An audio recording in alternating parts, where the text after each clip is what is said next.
जो कैसे हो आप सभी।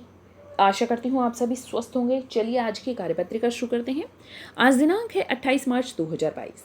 SCERT द्वारा दी गई कार्यपत्रिका संख्या 56 हम करेंगे जो कक्षा 4 के लिए है। यहाँ साथ में आप अपना सेक्शन लिखिए A, B या C, जो भी आपका सेक्शन है। पठन अभियान का हमारा 11वां सप्ताह है जिसका थीम है सूझबूझ। यहाँ आपको अपना नाम और यहाँ पर अपने शिक्षक या शिक्षिका का नाम लिखना है। नमस्ते प्यारे बच्चों, आशा करते हैं कि आप सभी स्वस्थ और खुश होंगे।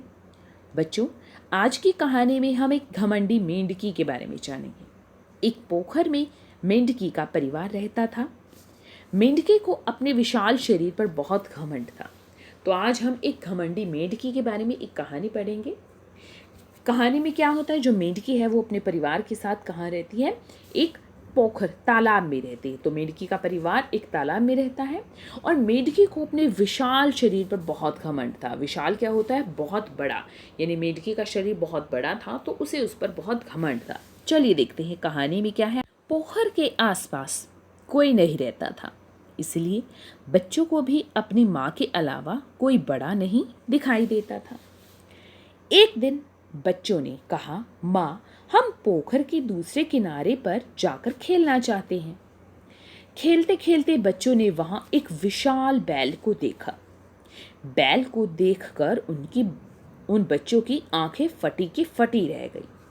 तो यहाँ पर क्या है, पोखर एक तालाब में रहता था मेंढकी का परिवार, और क्या है, उन्हें वहां पर मेंढकी के अलावा, अपनी माँ के अलावा कोई बड़ा जानवर नहीं दिखता था, क्योंकि वहां पर आसपास कोई नहीं रहता था। एक दिन बच्चों ने कहा कि हम दूसरे किनारे पर जाकर खेलना चाहते हैं पोखर के। खेलते खेलते वहां पर उन्होंने क्या देखा, एक बैल को देखा, विशाल बैल को, बड़े बैल को देखा। बैल को देखकर बच्चों की आंखें फटी की फटी रह गई, यानी वो हैरान रह गए उसे देखकर। आगे देखिए कहानी में क्या होता है। डर के मारे वे भागकर अपनी माँ के पास आ गए और लिपट कर बोले, माँ, हमने आपसे भी विशाल कुछ देखा है। फिर जैसे बच्चे डर जाते हैं इसी तरह से मेंढकी के बच्चे भी डर गए और वो डर के मारे अपनी माँ के पास आ गए और उनसे लिपट कर बोले, माँ, हमने आपसे भी बड़ा विशाल कोई जानवर देखा है। मेंढकी ने कहा, तुमने मेरा विशाल रूप देखा नहीं है, यह देखो।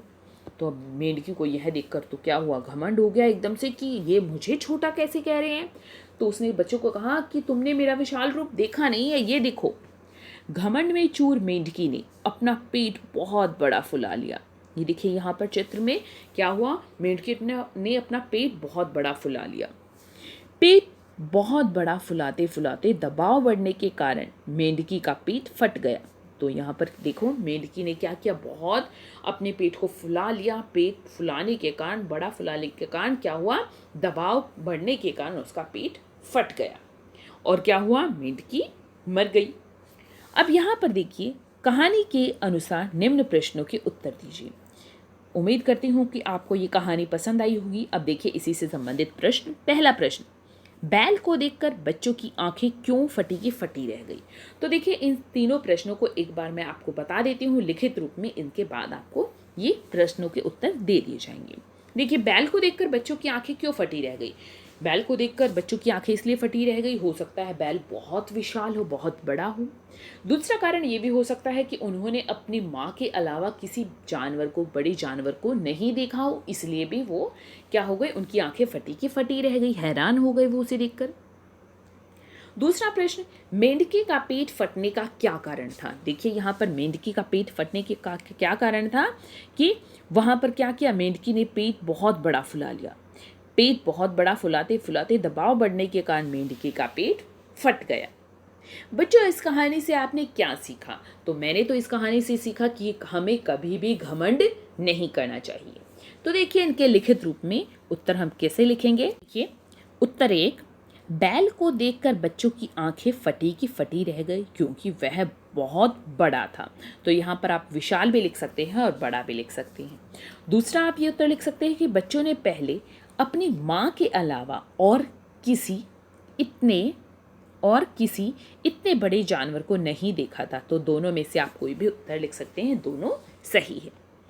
उत्तर 2 था, मेंढकी ने घमंड में आकर अपना पेट बहुत बड़ा फुला लिया। पेट बहुत बड़ा फुलाते फुलाते दबाव बढ़ने के कारण मेंढकी का पेट फट गया था। तो किस लिए फटा था मेंढकी का पेट? कि उसने घमंड में आकर अपना पेट बहुत बड़ा फुला लिया था और बहुत बड़ा फुलाने के कारण पेट में दबाव बढ़ गया और मेंढकी का पेट फट गया। उत्तर 3 है कि इस कहानी से हमें यह शिक्षा मिलती है कि हमें कभी भी घमंड नहीं करना चाहिए। अगर आपको कोई और शिक्षा यहाँ पर पता चल रही है कि और कौन सी शिक्षा मिलती है तो वो भी आप यहाँ पर लिख सकते हैं।